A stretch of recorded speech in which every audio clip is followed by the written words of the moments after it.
Are you fed up with going out to buy fresh flowers and then finding that they get squashed on your way home? What you need is to make yourself a flower carrying tote bag so your blooms will be perfect from market stall to vase.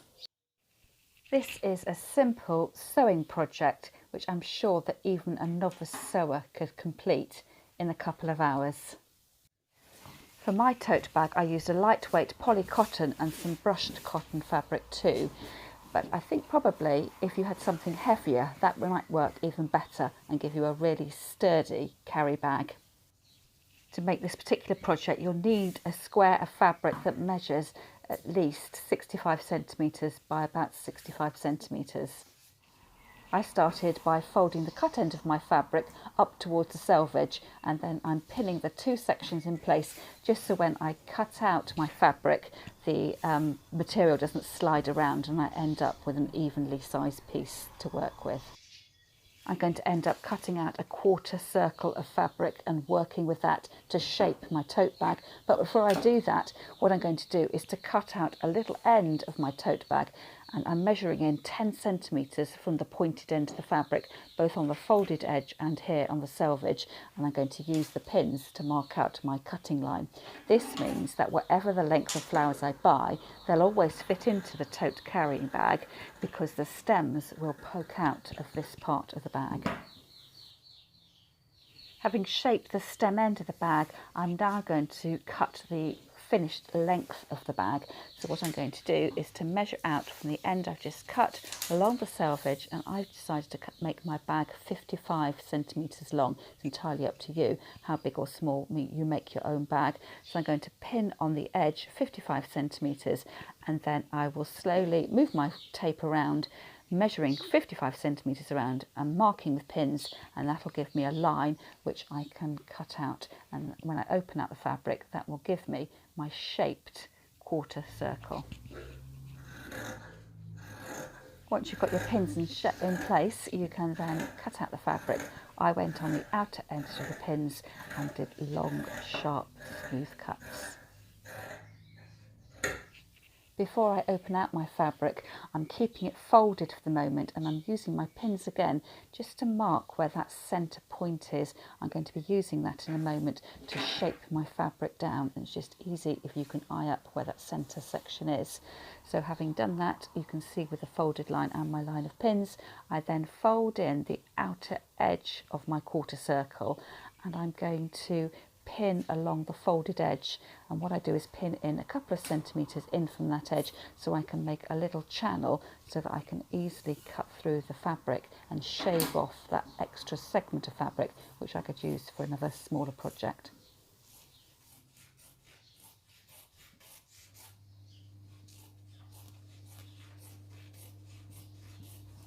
Once you've trimmed off your excess fabric, then take away the pins and set the excess fabric to one side, and then remove the pins that were marking the centre line of your circle. And you've now got a template that you can use to cut out your second piece of fabric. You'll need to turn right side to right side, matching all your edges and pinning all the way around the edge. We won't be sewing all the way around the edge. We'll need to leave a gap in the stitches of about 10 to 15 centimetres long so that the fabric can be turned right side out. I start off my stitching by doing 2 or 3 little stitches and then press the reverse button and then go forwards again. This just anchors the stitching and means that when you turn your fabric right side out you don't accidentally end up ripping out some of the stitches. And then when you come to each corner, carefully stop with the needle down, lift up your foot and then angle the fabric back round and then carry on sewing. And then just remember, once you've gone all the way around the edge, to stop 15 centimetres before the end in order that you can do your backwards and forward stitch, and make sure you've left yourself a hole so you can turn your fabric the right way round.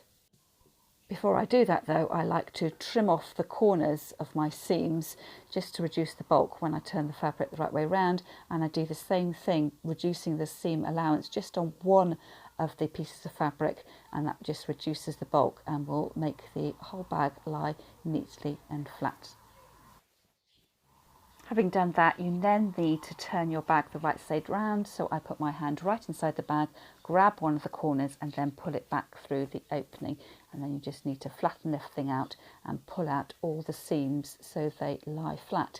And when you come to the corners, if they've not come through very crisply, I then take a pair of closed scissors and just ease them into the corner, and that gives a nice sharp edge. The next thing you need to do is to close off the open section of the stitching. So fold in the seam allowance and pin it in place, and then with a needle and thread just do a really small stitch as invisibly as you possibly can, just to complete the seam. Ideally you shouldn't be able to see where you've machine stitched and where you've stitched by hand. I normally start off with 2 little stitches. You might prefer a knot so your thread doesn't slide out, and then just ease the fabric to make sure it's not puckered but is completely flat. For a professional finish, it's always a good idea to press your seams and give your fabric an iron just to smooth out all the wrinkles. And then it's entirely up to you whether you do this next stage, and that is to do some decorative top stitching. So I did a plain running stitch with the machine about 1/2 centimetre in from the edge of the fabric. The next thing to think about is your carry handles and also the little tie straps where you're going to securely fasten your flowers in place. And I have chosen a little herringbone ribbon. I've got a 2 metre length of each. So I'm going to have 1 metre handles, and then the ties that will be cut into quarter length, so 50 centimetres each for each of the ties. You see me here eyeing up where I'm going to put my handles, so I've folded my fabric in half, and from the folded edge that I'm going to place my handles in, probably about 10 centimetres in from that edge. So I start off by cutting the 2 metre length of the herringbone ribbon in half. So that gives me enough to loop round for this side, and then I'll do the same thing on the other side as well. I then cut my narrow ribbon in half as well, and I will need to then cut that in half so I end up with 4 pieces. Then you'll need to match the 2 ends of the ribbon together, so you're working with the narrow ribbon which is going to be nestled inside the wider ribbon. So I fold up the raw edge of the wider ribbon, and you can see that that is hiding the end of the narrow tie ribbon in place.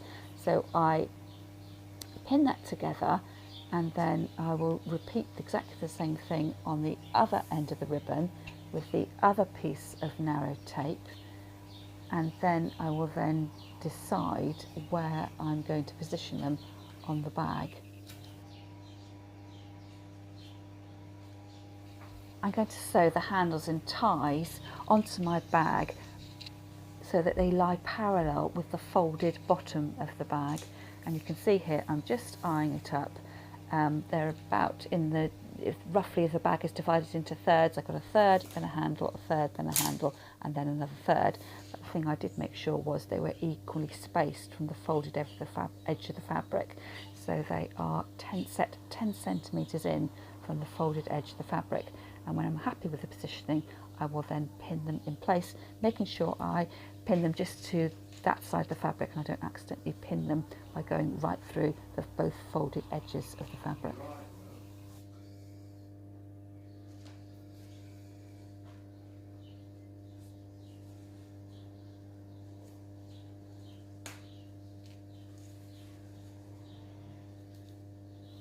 Once you're happy with the placement of your first set of handles and ties, then open out the fabric and then, searching for your fold line, mirror the placement of the handles and ties on this section of the bag. So doing exactly the same thing, matching the narrow ribbon together and the wider ribbon, and then pinning them in place and then measuring up to make sure it's 10 centimetres from that folded edge.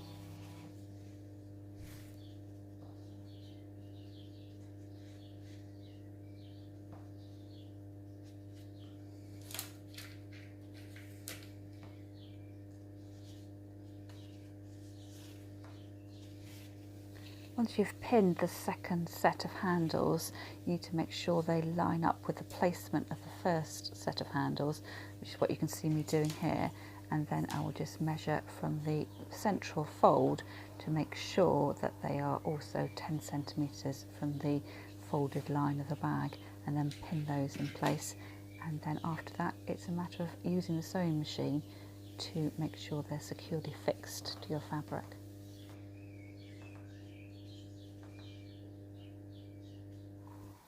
So back to the sewing machine, and I sewed my stitches in a square pattern and then did a cross through the middle for added security.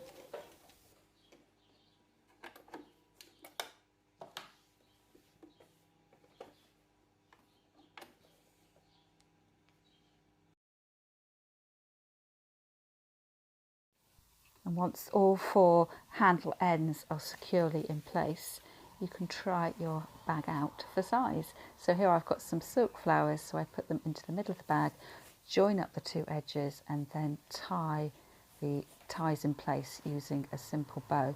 So here I am tying the flowers up at the bottom and then snuggling the bag around the flower heads at the top, and again finishing off with a bow. If you're interested in sourcing similar supplies to the ones I used to make my flower carry bag tote, I'll leave a link to those in the show notes underneath the video. I'd love to know, if you do give this project a try, how you get on, and if perhaps you would like to show off your flower tote bag in my free Facebook group, Flower Start World. I'll also leave a link to that in the show notes underneath the video. That's all from me for now, and I'll see you next time.